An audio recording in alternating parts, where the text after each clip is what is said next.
வணக்கம் சொல்லிடுமா, அவங்களுக்கெல்லாம் வணக்கம் சொல்லிடு. தங்கம் வணக்கம் சொல்லிடு. Very good. நைட்டே அது வரலட்சுமியே போட்டுக்கிச்சு. ஆமா. ஏய் கட்டப்பா ஈ சூப்பர்ல. எப்படி சாப்பிடுவ? அப்படி வாயை மட்டும் தான் காட்டுவாரு.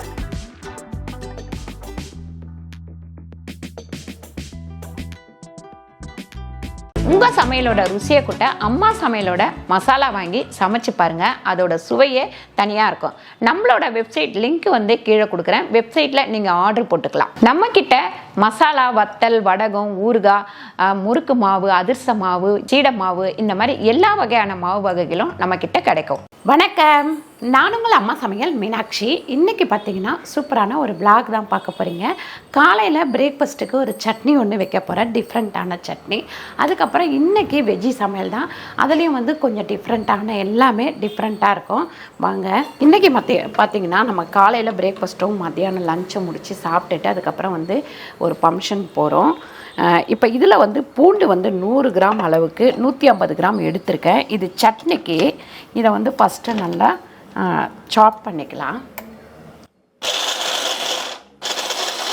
குட் மார்னிங் தங்கமே, குட் மார்னிங். நைட்டு 1 மணி வரைக்கும் விளையாடிட்டு ஜாலியாக தூங்கிட்டு இருக்கீங்க. 9 o'clock வரைக்கும் அப்படியே திரும்பிக்கிட்டோம். நைட்டு எத்தனை மணிக்கு தூங்குனா? ஃபஸ்ட்டு வந்து பார்த்தீங்கன்னா 9 மணிக்கு தூங்கிட்டாரு. ஒரு 10 மணி வரைக்கும் தூங்கிட்டு அவங்க வந்து பார்த்திங்கன்னா சவுண்டாக பேசுனாங்க. உடனே எழுந்துச்சு பார்த்து சிரிச்சுட்டு அதோடு முழிச்சுக்கிட்டு எவ்வளோ நேரம் விளையாடிட்டு இருந்தாருன்னு பார்த்தீங்கன்னா 1 மணி வரைக்கும் விளையாடிட்டு இருந்தார். அப்புறம் கஷ்டப்பட்டு கஷ்டப்பட்டு தூங்க வச்சுட்டு நான் தூங்கிட்டேன் அவன் பக்கத்தில். அதுக்கப்புறம் அவங்க அம்மா வந்து கையில் மெகந்தியெல்லாம் போட்டுட்டு பக்கத்தில் வந்து உட்காந்தோட மறுபடியும் எழுந்து உட்காந்து விளையாட ஆரம்பிச்சிட்டாரா. அதுக்கப்புறம் அவர் எப்போ தூங்கினாருன்னு தெரியல. அதனால தான் இவ்வளோ நேரம் தூங்கிட்டு இருக்காரு. அதுக்குள்ளே எந்திரிச்சு பார்த்துட்டு அங்க வருங்க எந்திரிச்சு பார்த்துட்டு படுத்துக்கிறாரு. என்னடா விளையாட்டு இது? ஏன் அம்மாவுடைய ஃபேஸ் டல்லா இருக்கு, டயர்டா இருக்குன்னு கேக்குறீங்களா? அதுக்கு காரணமே நம்மால தான். வரலட்சுமி ஃபேஸோ அம்மா ஃபேஸோ டல்லா இருக்கிறதுக்கு இதுவே நம்ம குட்டி வாழு தான். வணக்கம் சொல்லிடுமா, அவங்களுக்கெல்லாம் வணக்கம் சொல்லிடு. தங்கம் வணக்கம் சொல்லிடு. Very good. வரலட்சுமி ரெடி ஆயிடுச்சு. இப்போ வரலட்சுமியோடைய ஹேர் ஸ்டைல் வந்து நம்ம மாத்திரம்னு சொல்லியிருந்தோம். அங்கே பாருங்க, நீ கொஞ்சம் பண்ணணும்னு சொல்லிட்டாங்க. அது 4 hours ஆகும்ட்டாங்க. நேற்று தான் போய் பார்லர் போனோம். ஆனால் அந்த அளவுக்கு டைம் இல்லை. இப்போ வந்து கெரட்டின் ஸ்பா தான் பண்ணிட்டு வந்தேன் நான். இன்னொரு நெக்ஸ்ட் வீக் போல நான் வந்து பண்ணிக்கிறேன் அப்படின்னு சொல்லிட்டு வந்திருக்கேன் நான். இவரை வீட்டில் விட்டு போயிட்டோமா, அதனால சரி சமாளிக்க முடியாது அப்படின்ட்டு வந்துட்டோம் சீக்கிரமா. வரலட்சுமியோட லுக் எப்படி இருக்குன்னு சொல்லிட்டு கீழே நீங்க கமெண்ட்ல சொல்லுங்க. நைட்டே வரலட்சுமியே போட்டுக்கிச்சு. ஆமா, நான் ஃபர்ஸ்ட் டைம் ட்ரை பண்ணேன். இது மாதிரிலாம் பொறுமையா பண்ணுவேன். எனக்கு சரி சோம்பேறித்தனமா சரி ஏதாவது போட்டு விட்டுருவேன். இப்போ இந்த டிசைன்லாம் இப்போ ஃபர்ஸ்ட் அப்புறம் எங்க யோகனோட கமெண்ட் பண்ணுங்க. இருங்க யோகன் கை காட்டுப்பா, கை காட்டுங்க. ஏய் கட்டப்பா ஈ சூப்பர்ல. இவர் தூங்கும் போது நாங்க வெச்சோம். சும்மா ஒரு 2 நிமிஷம் தான் தொடச்சிட்டோம். அதுக்கப்புறம் அவர் தூங்கி எழுந்து பாக்குறாரு. அழகா இருக்கு, திரும்பி பார்த்துட்டு இருக்காரு. அம்மாவுடைய கையில இதெல்லாம் நானே வச்சுக்கிட்டேன். இது வரலட்சுமி வச்சு விட்டது. எனக்கு எப்போ மருதாணி வச்சாலும் 2 கையில வைக்கணும். சரி, சின்ன மாமா வீட்ல ஃபங்க்ஷன். ஆமா, அதனால நம்ம வீட்ல இது அதாவது தீபிகாவுக்கு நிச்சயதார்த்தம். ஆமா, சோ அதனால நாங்க மருதாணிலாம் வச்சிட்டு இருக்கோம். சோ இதுதான். ஓகே, ஸ்டார்ட் பண்ணிடலாங்களா? அதுக்கப்புறம் நல்லெண்ணெய் வந்து இந்த சட்னிக்கு பூண்டு வந்து இந்த மாதிரி இது பண்ணிட்டோம்பா. ஓகே, சாப் பண்ணிட்டோம். அதுக்கப்புறம் நல்லெண்ணெய் வந்து கொஞ்சம் கூடவே ஊற்றணும் இந்த சட்னிக்கு. அப்போ தான் வந்து நல்லா இருக்கும். ஒரு 50 கிராம் அளவுக்கு நல்லெண்ணெய் ஊற்றிருக்கேன். நம்மளுடைய நல்லெண்ணெய் செக்கெண்ணெய் யாருக்கு வேணுமோ நீங்கள் வெப்சைட்லேயே வாங்கிக்கலாம். இப்போ வந்து நம்ம வெப்சைட்டில் ஆஃபர் போயிட்டுருக்கு. இது கேட்டாங்கப்பா, அது பேர் என்ன, எல்லாரும் கிறிஸ்மஸ்க்கு கிடைக்குமா இந்த இதுவெல்லாம் அப்படின்னு கேட்டாங்க. சோமாசு, தட்டை மாவு, அதுக்கப்புறம் முறுக்கு மாவு, இது எல்லாமே அதிர்ச மாவு எல்லாமே வந்து கிறிஸ்மஸ்க்கு கிடைக்கும். நீங்கள் வேணும்னா செக் பண்ணி ஆர்டர் போட்டுக்கலாம். ஓகே. கடுகு வந்து பார்த்திங்கன்னா 1 ஸ்பூன் கடுகு, உளுந்து வந்து நல்லா 1 ஸ்பூன் அளவுக்கு உளுந்து சேர்த்துக்கங்க. அதுக்கப்புறம் பார்த்திங்கன்னா இந்த தக்காளி ஊற்றும் போது அடுப்பை ஆஃப் பண்ணிவிடுங்க. இல்லைன்னா ஃபயர் குக்கிங் ஆகிடும் உங்களுக்கு. இல்லை, எண்ணெய் நல்லா காஞ்சிடுச்சு இல்லைங்களா, அதனால தான். கருவேப்பிலை வந்து சேர்த்துக்கலாம். அதுக்கப்புறம் இந்த தக்காளி வந்து சேர்த்துக்கலாம். இதில் கொஞ்சமாக நம்ம பெருங்காயம் சேர்த்துக்கலாம்.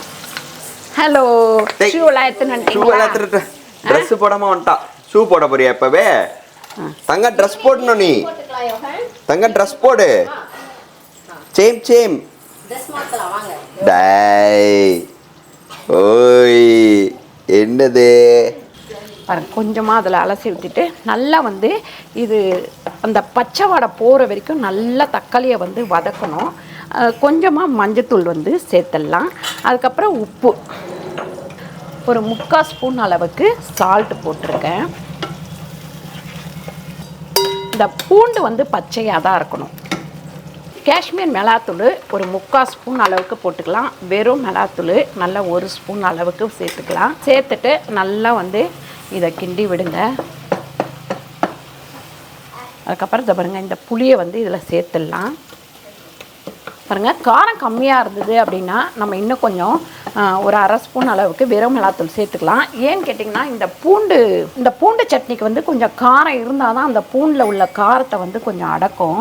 எண்ணெய் வந்து கொஞ்சம் நிறைய இருக்கணும் இதுக்கு. அப்போ தான் இது வந்து நம்ம எங்கேயாவது போகிறோம், டூர்லாம் போகிறோம், வேறு எங்கன்னா போகிறோம், 1 நாள் 2 நாள் கெட்டு போகாமல் இருக்கணும் அப்படின்னா இந்த சட்னியை நீங்கள் செஞ்சு எடுத்துகிட்டு போங்க.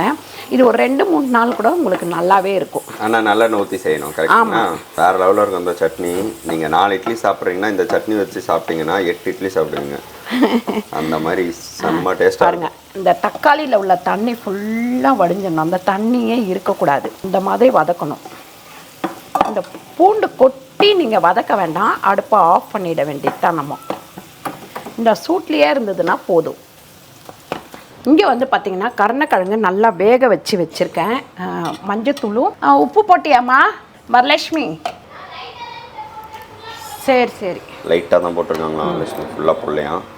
இதுக்கு வந்து பார்த்திங்கன்னா நம்ம வந்து தேங்காய் எண்ணெய் தான் இதுக்கு ஊற்றுறேன். நான் ஒரு 4 ஸ்பூன் அளவுக்கு நம்ம தேங்காய் எண்ணெய் ஊற்றிக்கலாம். அதுக்கப்புறம் பார்த்திங்கன்னா நம்ம கடுகு வந்து ஒரு 3/4 ஸ்பூன் கடுகு, 1/2 ஸ்பூன் நம்ம வந்து உளுந்து சேர்த்துக்கலாம்.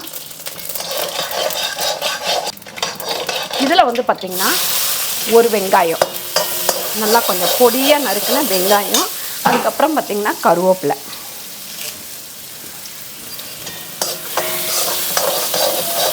இது வந்து நம்ம கருணக்கிழங்குக்கு பொடி பண்ண போகிறோம். அந்த பொடிக்கு வந்து பார்த்திங்கன்னா 1 ஸ்பூன் உளுந்து, 1 ஸ்பூன் கடலைப்பருப்பு, அதுக்கப்புறம் தனியா வந்து ஒரு 1/2 ஸ்பூன், ஜீரகம் வந்து சும்மா 2 பொடி நிறைய வேணும்னா 2 ஸ்பூன் உளுந்து போட்டுக்கலாம். அதுக்கப்புறம் மிளகாய் இதை ஃபஸ்ட்டு வறுத்துக்கலாம். பாருங்கள், வெங்காயம் இந்த அளவுக்கு வதங்கின உடனே நம்ம இந்த கருணக்கிழங்கை வந்து சேர்த்துக்கலாம். சேர்த்துட்டு கொஞ்சமாக வந்து சால்ட்டு வந்து சேர்த்துக்கலாம் இதில். ஏன்னா அரை உப்பு தான் வந்து வேக வைக்கும் போது போட்டோம். அதனால் 1/2 ஸ்பூன் வந்து சால்ட்டு சேர்த்துக்கலாம். இது வந்து நல்லா கொஞ்சம் வதங்கிட்டே இருக்கட்டும். இதில் பார்த்திங்கன்னா ஒரு 8லேருந்து 10 மிளகாய், ஏன்னா ஒரு 1/2 கிலோ கருணக்கிழங்கு எடுத்துருக்கேன். அதனால் 8லேருந்து 10 காஞ்ச மிளகாய் சேர்த்துக்கலாம். பாருங்கள், இந்த அடுப்பை ஆஃப் பண்ணிவிட்டு அதுக்கப்புறம் நம்ம கொஞ்சம் பெருங்காயம் சேர்த்து வறுக்கணும். இதை மிக்ஸி ஜாரில் போட்டு தூள் பண்ணிக்க வேண்டியதா, நல்லா பொடி பண்ணிக்கணும். இப்போ வறுத்த நம்ம மசாலாவை இதில் போட்டு நல்லா பொடி பண்ணிக்கலாம்.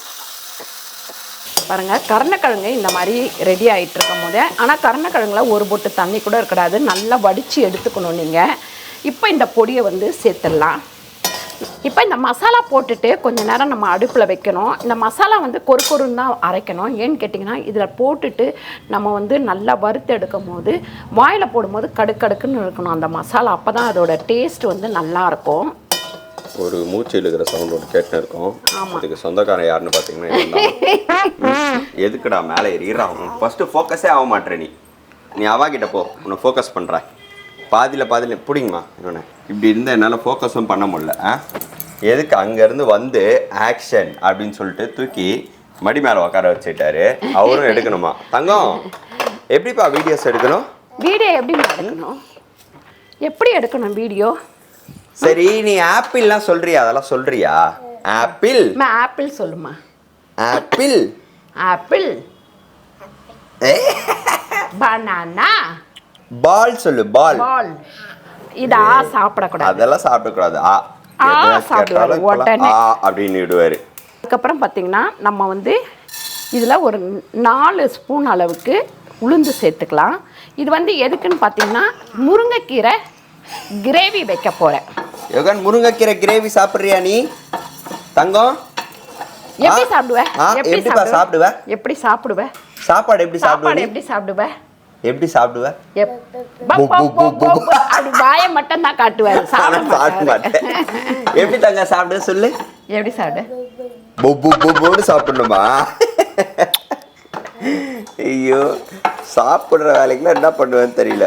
பாய் சொல்லுமா. Bye bye. Pillow pillow pillow.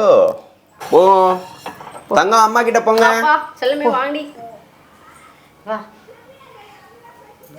வருமா நீ எங்க தூக்கிட்டு போற? எல்லாருக்கும் சூப்பர். மெகந்தி சொல்லுப்பா. மெகந்தி மெகந்தி தர தர தர டோருக்கு. சூப்பர். தேங்க்யூ சொல்லு அவாக்கு.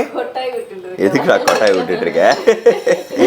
அதுக்கப்புறம் முருங்கைக்கீரை தொக்குக்கு வந்து பார்த்திங்கன்னா ஒரு 2 ஸ்பூன் அளவுக்கு தேங்காய் எண்ணெய் போட்டிருக்கேன். இதில் வந்து ஒரு 2 வெங்காயம் சேர்த்துக்கலாம்.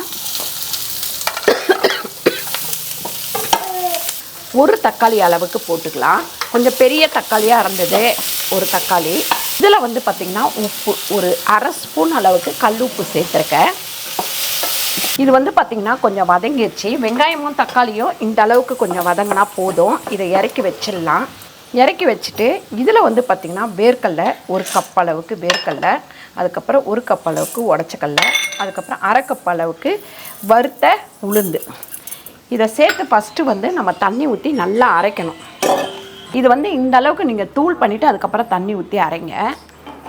இந்த அளவுக்கு அரைப்பட்டோன்னே இந்த வதக்கி வச்சுருக்கேன் இந்த வெங்காயத்தையும் தக்காளியும் சேர்த்து இதில் வந்து அரைச்சிடலாம். இப்போ இதில் பார்த்திங்கன்னா நம்ம வந்து தேங்காய் எண்ணெய் வந்து ஒரு 4 ஸ்பூன் கிட்ட ஊற்றிக்கலாம். இது வந்து முருங்கைக்கீரை தொக்குக்கு தான். இதில் ஒரு 2 ஸ்பூன் அளவுக்கு தேங்காய் எண்ணெய் ஊற்றிக்கலாம். இங்கே வந்து பார்த்திங்கன்னா நம்ம முதல்ல முருங்கைக்கீரையும் பூண்டு இதெல்லாம் வதக்கி எடுத்துக்கணும். அதனால் பூண்டு வந்து ஒரு 20 பல்லு கிட்ட நான் இந்த மாதிரி கட் பண்ணி வச்சுருக்கேன். இது வந்து கொஞ்சம் நல்லா வந்து நம்ம பொன்னிறம் வர அளவுக்கு இதை வதக்கிக்கணும். இதில் லைட்டாக நம்ம வந்து உப்பு சேர்த்துக்கலாம். ஒரு 1/4 டீஸ்பூன் அளவுக்கு உப்பு சேர்த்துக்கலாம். அதில் பார்த்தீங்கன்னா இங்கே பாருங்கள் தம்பியை தூக்கு. இது எதுக்குங்கம்மா? முருங்கைக்கீரைக்கு தான்ப்பா. இதில் வந்து நம்ம எண்ணெய் ஊற்றியாச்சு. அதுக்கப்புறம் கடுகு 1 ஸ்பூன் அளவுக்கு கடுகு சேர்த்துக்கலாம். அப்புறம் உளுந்து வந்து 1/2 ஸ்பூன் உளுந்து, ஒரு 7 காஞ்ச மிளகாய், அதுக்கப்புறம் கருவேப்பிலை. இதில் வந்து நம்ம வெறும் மிளகாத்தூள் வந்து ஒரு 1/2 ஸ்பூன் கிட்ட போட்டுக்கலாம். இதில் அப்படியே நம்ம அரைச்ச இந்த மசாலாவை சேர்த்துடலாம். நம்ம பருப்பு, அதுக்கப்புறம் வெங்காயம், தக்காளி இது எல்லாமே இருந்தது இல்லையா, இதை அப்படியே சேர்த்துருவோம். சேர்த்துட்டு கொஞ்சம் தண்ணி நல்லா ஊற்றி அது வந்து நல்லா அந்த பச்சை வாடை போகிற வரைக்கும் நம்ம வதக்கணும். எப்பவுமே முருங்கைக்கீரைனா சாப்பாட்டுக்கு மட்டும்தான் சைடிஷாக வச்சுக்கலாம் அப்படின்னு நம்ம யோசிப்போம். இந்த மாதிரி செஞ்சிங்கன்னா இது சப்பாத்திக்கு கூட ரொம்ப சூப்பராக இருக்கும். அப்புறம் சாப்பாட்டில் அப்படியே போட்டு பிணைஞ்சும் சாப்பிட்லாம். நம்ம இது வந்து இந்த மாதிரி வர்ற அளவுக்கு நம்ம இது கொஞ்சம் தண்ணி ஊற்றி நல்லா கொதிக்க விடணும். இந்த பூண்டு வந்து நல்லா வதங்கிடுச்சு பாருங்கள். அதாவது ரெண்டுமே வந்து பார்த்திங்கன்னா இந்த முருங்கைக்கீரைக்கு தான். ஆமாம். இந்த கிரேவியோ ரசமும் வச்சு கூட சாப்பிட்டுக்கலாம். இந்த கிரேவி வச்சுட்டு ரசம் வச்சு சாப்பிட்டாலே ரொம்ப டேஸ்ட்டாக இருக்கும். இதில் கொஞ்சமாக காஷ்மீர் மிளகாத்தூள் சேர்த்துக்கலாம். சேர்த்துட்டு இது நல்லா வந்து வதங்கட்டும். இங்கே வந்து ஒரு சவுண்டு வரும். வண்டி ஓட்டிகிட்டு இருக்கிறாரு தம்பி. இந்த பாருங்க, இந்த மாதிரி நல்லா அந்த பச்சை வடை ஃபுல்லாக போனதுக்கப்புறம் இங்கே வதக்கி வச்சுருக்கோம் இல்லைங்களா நம்ம பூண்டும் முருங்கைக்கீரையும், இதை வந்து இதில் சேர்த்துற வேண்டியது.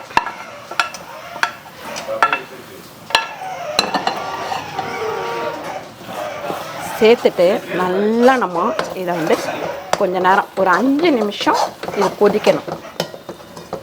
முருங்கைக்கீரை கிரேவி வந்து சூப்பராக ரெடி ஆயிடுச்சு. இதில் வந்து நல்லெண்ணெய் ஊற்றிக்கலாம். வெண்டைக்காய் பொரி குழம்பு தான் நம்ம வைக்க போகிறோம். அதுக்காக நல்லெண்ணெய் வந்து ஒரு 50 கிராம் அளவுக்கு நல்லெண்ணெய் ஊற்றிக்கலாம். இப்போ வந்து நான் இட்லி வந்து கட் பண்ணிட்டு இருக்கேன். நைட்டு வந்து இட்லி பண்ணிருந்தோம், அது மீந்துருச்சு. அதை வந்து கட் பண்ணி இப்போ நம்ம பொடி இட்லி பண்ண போகிறோம். ஓ அதுக்காகவா? ஆமாம். நைட்டு இட்லி மீந்ததை பொடி இட்லியாக பண்ணிட்டு இங்கே வந்து பார்த்தீங்கன்னா காலையிலேக்கு தோசையும் ஒரு பக்கம் ரெடி ஆகிட்டுருக்கு. ஏன்னா இந்த அடுப்பு பிஸியாக இருக்கனால அவ்வளோதான், இப்போ முடிஞ்சிடுச்சு எல்லாமே. அம்மா வந்து பொரி குழம்புக்கு ரெடி பண்ணிட்டு இருக்காங்க. என்ன நாங்கள் ரெடி பண்ணி வச்சுருக்கீங்க? இதோ வெங்காயம், தக்காளி, பூண்டு, அவ்வளோதான். ஓகே. இதோ இப்போ எண்ணெய் காஞ்சோன்னா கடுகு போட்டுக்கலாம். கடுகு வந்து 1 ஸ்பூன், வெந்தயம் வந்து ஒரு 1/4 டீஸ்பூன் அளவுக்கு, கருவேப்பிலை கொஞ்சமாக, அதுக்கப்புறம் பார்த்திங்கன்னா பூண்டு ஒரு 6லேருந்து 7 பல்லு கட் பண்ணி வச்சுருக்கேன். இது வந்து வெங்காயம் பார்த்திங்கன்னா ஒரு 4 வெங்காயம்,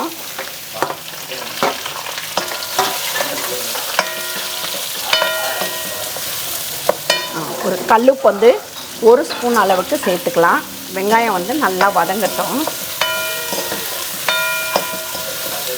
இந்த ஃபேனில் பார்த்திங்கன்னா ஒரு 2 ஸ்பூன் எண்ணெய் ஊற்றிருக்கேன். இந்த வெண்டைக்காய் வந்து வதக்கி எடுத்துக்கலாம். நம்ம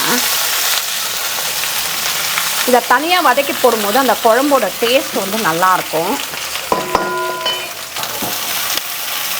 அப்படியே கொஞ்சம் சிம்லேயே வச்சு இதை வதக்கிக்கலாம்.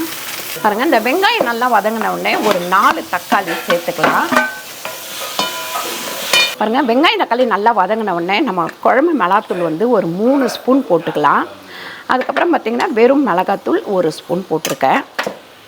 புளி வந்து பார்த்திங்கன்னா ஒரு பெரிய கோலி உருண்டை அளவுக்கு நான் எடுத்துருக்கிறேன். அதை அப்படியே கரைச்சி இதில் ஊற்றிடுவோம்.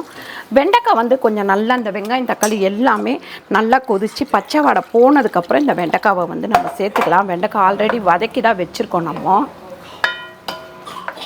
பாருங்க, இந்த குழம்பு வந்து நல்லா கொதிச்சிருச்சு. இதில் வந்து இப்போ வெண்டைக்காய் சேர்த்துடலாம். வெண்டைக்காய் சேர்த்து ஒரு கொதிக்கட்டும். இது இப்போ இதில் வந்து நான் ஒரு 1/2 முடி தேங்காவும் ஒரு 10 பீஸ் வந்து முந்திரியும் போட்டிருக்கேன். நல்லா அரைச்சி இதில் ஊற்றிடலாம். வெண்டைக்காய் பார்த்திங்கன்னா நம்ம வதக்குனதுலேயே பாதி வந்து வெந்துருச்சு. இப்போ ஒரு கொதிச்சா போதும். கொதிச்சிருச்சு. இப்போ அந்த தேங்காவும் நம்ம முந்திரியை அரைச்சது வந்து இதில் ஊற்றிக்கலாம். ஊற்றிட்டு நல்லா வந்து இப்படி ஒரு கிண்டிட்டு ஒரு கொதிச்சோடனே இதை வந்து நம்ம இறக்கி ஒரு பாத்திரத்தில் ஊற்றி வச்சுருவோம். யோகன் எப்படி அழுகுறான்? எப்படி அழுகுற? இங்கே பார்த்தியா, சூப்பரான இன்றைக்கி என்ன சமைச்சிருக்கோன்னு பார்த்தீங்கன்னா வெண்டைக்காய் பொரி குழம்பு, அதுக்கப்புறம் கருணக்கிழங்கு வறுவல், முருங்கைக்கீரை கிரேவி, அதுக்கப்புறம் பூண்டு சட்னி. நம்ம வந்து காலையில் பிரேக்ஃபாஸ்ட்டுக்கு மரவள்ளி கிழங்கு இருந்தது, அதை அவிச்சு வச்சுருக்கோம் சும்மா வர சாப்பிட்றதுக்கு. இதுக்கப்புறம் நம்ம வந்து சாயங்காலமாக ஃபங்க்ஷனுக்கு ரெடி ஆகும். ஓகேவா? ஆமாம். ஓகே. எப்படிலாம் ரெடி ஆகிறான்னு பாருங்க நீங்க. சூடு அது. நீ சொல்லுப்பா.